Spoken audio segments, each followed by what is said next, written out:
Welcome to Transcendent. I'm Joe, and I'm the dad. And I'm Raya, and I'm the daughter. So a couple of weeks ago, we went over and picked up that treadmill. Yeah.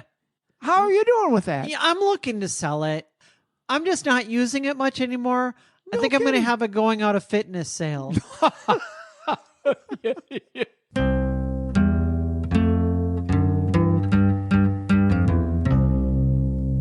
Well, I hope you're doing better on your New Year's resolution than I am, but we wanted to talk a little bit about something we do well, I think, and especially because Dad is one of the most positive people that I know. Well, thank you. Yes, we thought that this would be a good time for us to talk about happiness.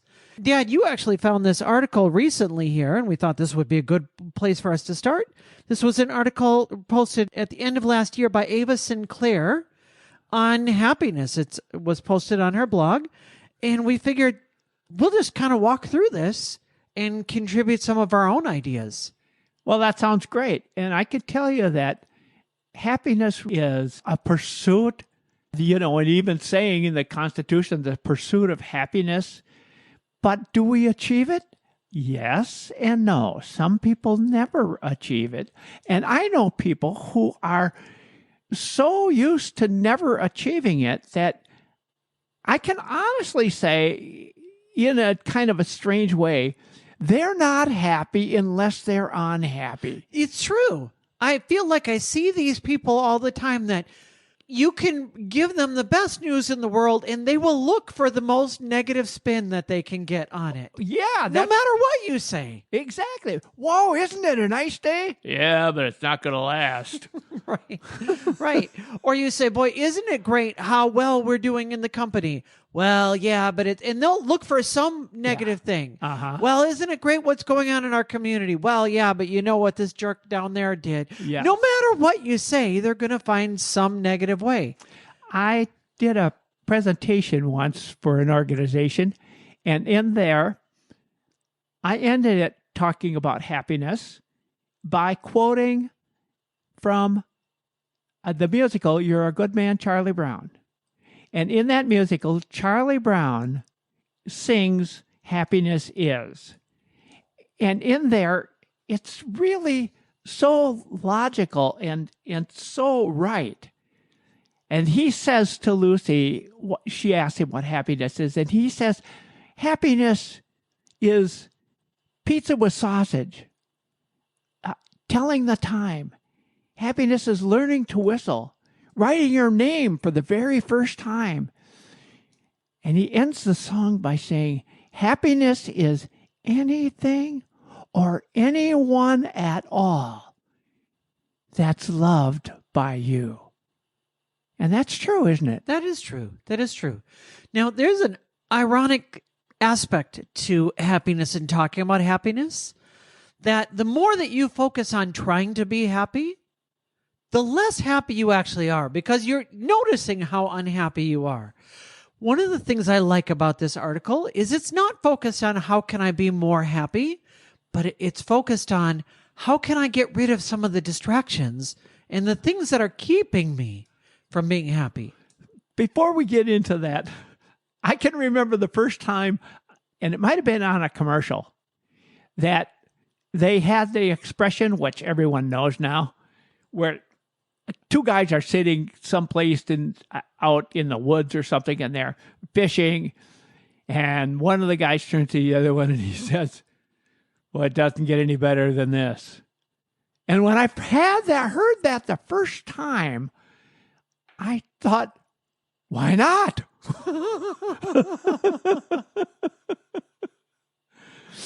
Right? So Ava Sinclair starts, she says, believe it or not, many of us are unknowingly holding on to behaviors that prevent us from fully embracing contentment and often in the pursuit of external success. And guess what? They're not always tied to our financial status. I'm here to shed some light on these behaviors. If you want to live a life filled with real joy and contentment, it might be time to bid farewell to these 7 behaviors. Let's start with number 1. What do you got for us, Dad? Living beyond your means. A lot of people think, oh, I can do this. I'll just put it on my credit card, or it doesn't really matter what I've got here. I want this and I'm going to get it because that's what's going to make you happy. That's what's going to make me happy. When I get this thing, that'll be it. I really feel I need this new car or I need something else. It doesn't matter what it is or at what level. I knew somebody who was well connected in spending more than she had. And yes, it did make a difference. She would go out and buy things because it made her happy until she walked out the door. She would go out and go to a fine restaurant because it made her feel happy. She had this upgrade, which she was happy with until she finished the meal and walked out the door. She'd be sitting at home and she would be so depressed with herself because she was in such debt and couldn't get out of it, and she knew she had to do something, but it took her so far down that she said, I just can't get out of this funk. I guess I'm going to have to go out to a fine restaurant. And it was time after time after time. And it never ended up being happy. It always ended up making her worse. Living beyond your means almost always does that. It's a difficult thing. And it's also difficult to get out of. But if you're one that's living beyond your means, now is the time to really take stock in it. And you realize when you think back, all of those things you spent your money on aren't really making you happy. They're making you more depressed. Right, right. Now, there's always times where, well, I had to get this because it was a life need. I had something come up. Anytime, though, that those come up, you got one of two choices. You can either cut in other areas or you can make more money. You got to do one or the other. But too often we figure, well, I'm going to stay about at where I am right now, and I'm not really moving on, or maybe I've got my sights set on where I'm going to be, but I'm going to spend as if I'm where I want to be. Well, that ends up working at cross purposes. It's really like a lot of things on this list that the more self-discipline you have up front, you're really saying no to this immediate quote unquote happiness. It's a fleeting happiness of, I want this thing right now. But in the end, it makes you more frustrated. It makes it harder because now you're worried, and then that worry leads to more frustration, which then you spend to get out of. It's a vicious cycle. Yes, it sure is. Number 2, neglecting self-care. Ava says, let me share a personal experience. For a long time, I thought that happiness was about being constantly busy and productive. I'd work late, I'd skip meals, ignore exercise, and even put off sleep. But guess what? I wasn't happy. On the contrary, I was exhausted, stressed, irritable. That's when I realized that neglecting self-care is a huge roadblock to happiness. Well, it certainly can be. Absolutely. You had an idea about this. What do you think of when you think of neglecting self-care? I think of just letting yourself go. Not caring at all what people think about you, not worrying about whether or not you have food on your shirt or whatever it happens to be. You're saving that for later. yeah, exactly. Another snack. Or you go for days or even weeks of not showering or not washing your hair, or not taking any pride in your personal appearance.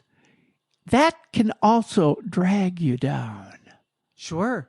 And that can be on a daily basis of just taking a shower and those things. And that's a danger for me at working from home. It can be very easy to, I'll kind of let this thing go and let that thing go. And it's a good thing that I have set times in my life that I have to get out of the house because it keeps me making sure that I'm staying on top of everything. But not just that. Also, we want to make sure that we're doing self-care in terms of taking care of our bodies, taking care of our our mental well-being, self-care about making sure that we're good, making sure that we're healthy, that we're going to the doctor when we need to be going, that we're going for that annual checkup, that we're going to the dentist. How many people just say, well, and I'll tell you a lot of people, because I get those calls they'll say, I haven't been to the dentist for 5 years. Oh, yeah. If you're listening right now and you haven't been to the dentist, this is your wake-up call right now. Yeah. Now, understand, Raya just said, you know the drill. Oh, my goodness. And we did the joke at the beginning about that, I'm selling that workout equipment, but the reality is I actually go to the gym, and that's important. Yeah. When I'm in a time where I'm not going to the gym or I don't have whatever my exercise is, I can feel it. Mm-hmm. Me too. And I'm 80 years old, and I still go out. I try to walk 4 days a week minimum, sometimes 5. And if it happens to be bad weather outside, I have a place I can go to and walk in the gym. And boy, that's so fun. It's one of the best things that you can do is staying active and staying fit. If you are going through a period of depression or difficulty in dealing with life and you're not exercising, I would encourage you, take a time, figure out what you like to do. Maybe you like to run, or maybe you like to walk, or maybe you want to go and do the rowing machine at the gym, or you want to do any of 100 things. You want to play some basketball. You want to just get moving. Yes, that's true. And bicycling is another thing that really can make you feel good. Ryle, let's take a look at number 3. Something that can drag us down is holding grudges. I knew someone who went to their 25-year class reunion, and she had been bothered by something that someone else had done that just really affected her. And she held a grudge on that other person for 25 years. And she thought, when I go to this class reunion, I'm going to tell this person that I forgive her. She had been letting this drag her down and drag her down. And she saw the person, and she went over to her and says, I would like to talk to you. And she told her the story, and she says, I just want to tell you, I forgive you. And the person on the other end, the one that was forgiven, said, I don't even remember that. 25 years of her carrying that weight and that grudge against that other person was worthless. There was only one person who suffered, not 2 people. And if you're suffering because you want to make the other person suffer, you're not both going to suffer anyway. It's a sad thing. And a grudge will keep you back from moving forward because you carry it for such a long time. I know it can be difficult. I actually experienced that myself. We had a person in our company, the company we owned, that had really done a lot of damage. And I finally got rid of that person, and that was difficult to do. And when I did, you'd think I would have been happier. But for at least a year or 2, I had a hard time getting rid of that grudge. Well, he almost destroyed the company. Yes. And so it was really hurtful. The thing about holding grudges is that it's not something that we're blowing out of proportion. It's something that's real and legitimate. And yet, when you hold a grudge, it's like eating poison and hoping that the other person suffers. That's right. It only hurts yourself. One of the best ways that you can get rid of a grudge is through journaling. That you can write out in your journal, I forgive this person for whatever they did. And get your emotions out there and make sure that you are letting it go, releasing it, and saying, I'm no longer holding this against this person.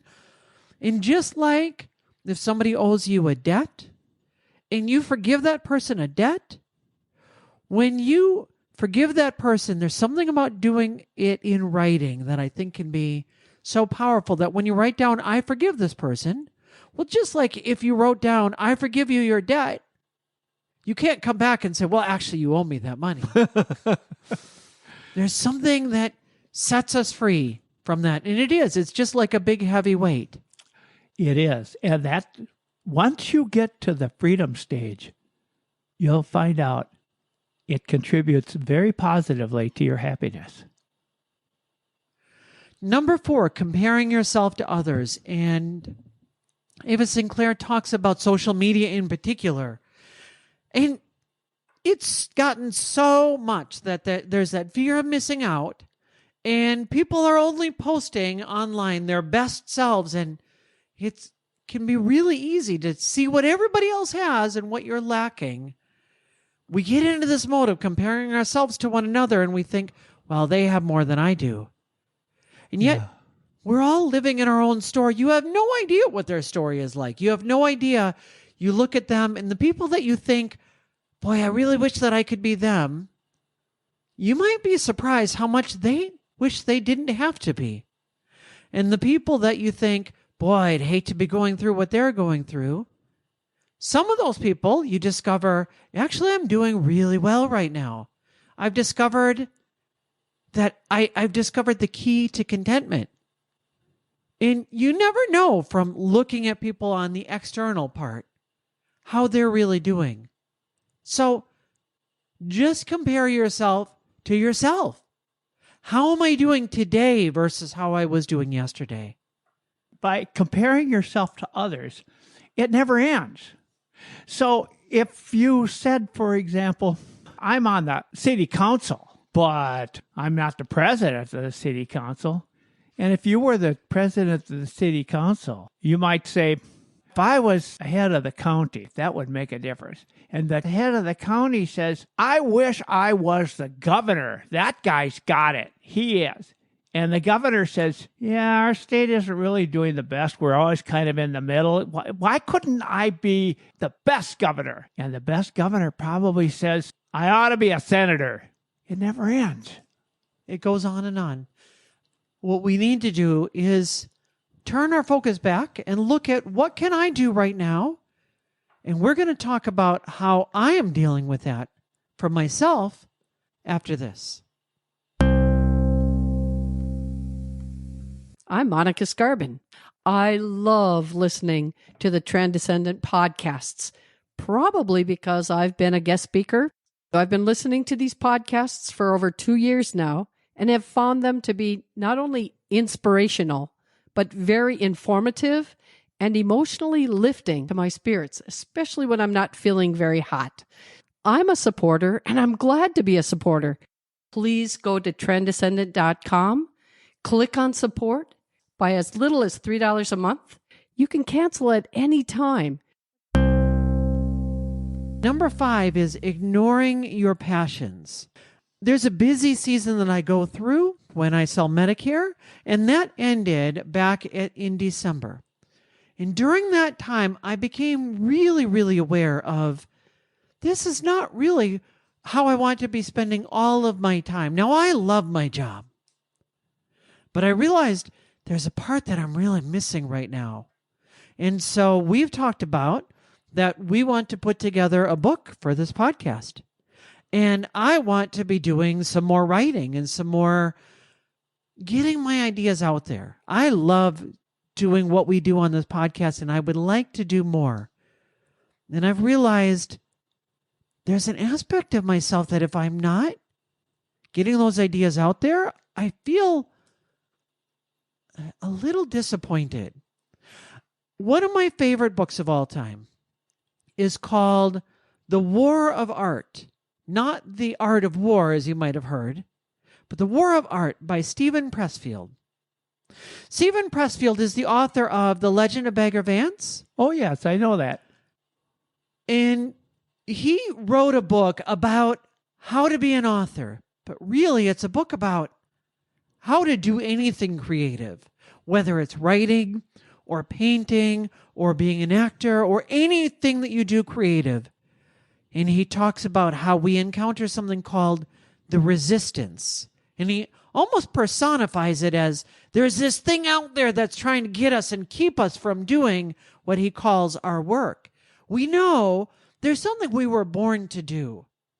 And you know that you were born to do it because anytime you think about what you wish you were doing, the work that you wish that you were doing, I know for me, I want to be writing. Well, it's interesting you say that because I like writing as well. As you know, I wrote my memoir, and that's great. It's called I'm Hearing It, HEARIN', because that's one of the expressions we used when I was in the military. I wrote a variety of chapters and I put them together, and after I published it, many of my friends said, "Oh, did you write the thing about?" "Oh, no, I forgot that." "Oh, what about?" And so I started a list, and I thought, I'm going to write all of those things. But you know what? Something kept me away from it. And I realized just recently, I belong to a writer's group, and when I go, they say, "Well, did you bring anything?" "No, I didn't." No. Every time it's no, I didn't. Well, recently I decided to start writing again. And somebody said, if you want to be a writer or anything, you want a passion, you know what you have to do? You've got to show up. That's it. You've got to show up. Yes, I have this passion. I'm going to do this. I'm going to learn how to ski. I'm going to be a frogman. Stephen Pressfield in the book tells the story about how he started writing. He had put it off for years and years because he felt like everything he did was crap. But one day, he decided to do exactly as you said. He decided to show up. And he went and he sat down at his typewriter and he put in that piece of paper, which shows how long ago this was. He put in that piece of paper and he just started click, click, click, click, click, click, click. And after about an hour or two, he had some writing done and he pulled it out and he said it was all crap. Yeah. It was not anything that he was going to use. But for the first time, he felt good. He felt like, I did my work. I put in my time. I earned my keep for the day. Another thing that's going to keep us from happiness is chasing perfection. You can't achieve perfection all the time, but there are people who think they can. I read an autobiography by a very well-known person who was one of my 1960s rock star guys. And I loved the kinds of things he wrote. But I realized one of the things that was ultimately his downfall was perfection. When the Beatles would create a song, they might do 3 or 4 or 30 takes, but they would just keep doing it until they had what they needed and they could go on. If they were to make certain everything was absolute perfection and nothing was wrong with it on every song, they wouldn't have written or recorded as much as they did. There wouldn't be time for that.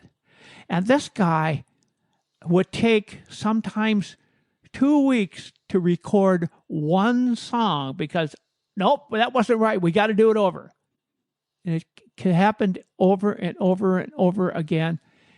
And when you read his autobiography, you'll discover he was really an unhappy person. And that was fine. And what happened was the rest of the band was so frustrated with him that they kicked him out of the band. Well, the band was no longer much of a band without him. And one of those was his own brother. And they kicked him out. And that's what can happen when you pursue perfection and you can't achieve it. Right. Now, we learned about finishing things, whether they're perfect or not, because we were in the magazine publishing business. And when that magazine has to go to press, it has to go to press. And it's got to be as good as you can get it. And there's always tweaks and changes you could make. But when it's time to upload that, you upload that. And that's the difference between a magazine company that stays in business and a magazine company that folds because you miss one deadline, and all of a sudden everything's falling behind and people are angry and And subscribers are mad at you. Mm-hmm. And that same thing is true about the podcast. It's really important that we show up every week. That's why you can rely on that. You know that next Monday we're going to be here. That's why we chose to do it that way, because we know otherwise if we just publish this here and there and, we got a good idea right now, it's eventually going to be, less and less. Yep. The way to get where you need to be is to put yourself on a schedule and do whatever it is that you're looking to do. Boy, it makes you way happier. And we've experienced a tremendous amount of happiness. The sense of satisfaction that comes from doing this podcast. It helps us in our sense of accomplishment, and it helps us in our relationships. Okay. Which brings us to number 7, neglecting relationships. Relationships do matter very much. We have seen over and over in so many studies that people who do not have a circle of friends don't live as long as people who do, and certainly are not as happy. I've told the story, I'm not sure if I told it here or not, but I've told it a few times. When I was, I think, in high school or maybe junior high, the people who lived next door to us shared the same driveway. That's how close they lived to us. And I remember when the man next door retired, the day he retired, he drove home, drove his car in the garage, and went in the house and never came out of that house again. Wow. He used to sit on the front porch, which was an enclosed porch. He'd sit there a good part of the day during the summertime. And as I would walk by, I was a paper boy. He would wave and smile at me, but he had no one. He never saw anyone. He never went anywhere. His wife did all the shopping. It was just them. And in 6 months from his retirement day, he passed away. That's not unusual. A lot of times people feel they don't have any connections. There's nothing there. There is so much you can do. There are so many things. You can go. There are places that offer relationships, whether it happens to be the corner bar or whether it happens to be your local Lions Club or something like that. There are a lot of things you can do. There are ways to get involved. If you're in a church, they always have activities that you can be a part of. And I know that our church says our church isn't about 1 hour a week being there and listening to what somebody else says and not shaking somebody's hand and not saying hello, but just turning around and walking out. It's a 7-day-a-week thing, and there are activities, there are things to do, and it happens so many places. I know a restaurant that I go to occasionally that these guys get together, and every morning they have their little coffee clutch, and they're having a great time with one another. They're laughing and they're joking and enjoying each other's company. You can do that. You can find a connection. Maybe your connection is a connection with an organization like PFLAG. There are just so many opportunities. In fact, there are so many opportunities that I tell you, you can fill your complete day with opportunities to develop relationships. She ends the article with some final thoughts. She says, happiness is a journey. At the end of the day, true happiness is about living a life that aligns with your values, passions, and meaningful relationships. And boy, that is true. Really, all of life is a journey, isn't it? And we need to find that sense of satisfaction, sense of peace in the midst of the journey. There's going to be ups and there's going to be downs through the whole thing.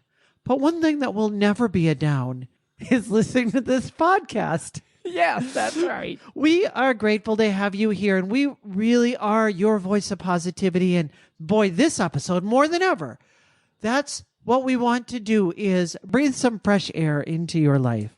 If you heard something in this podcast that has helped you to be uplifted a little bit, let us know.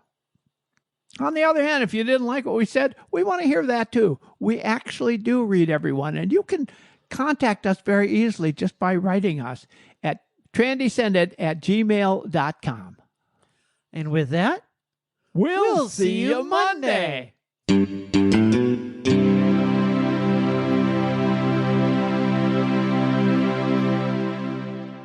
Did I say number 3 on the other one?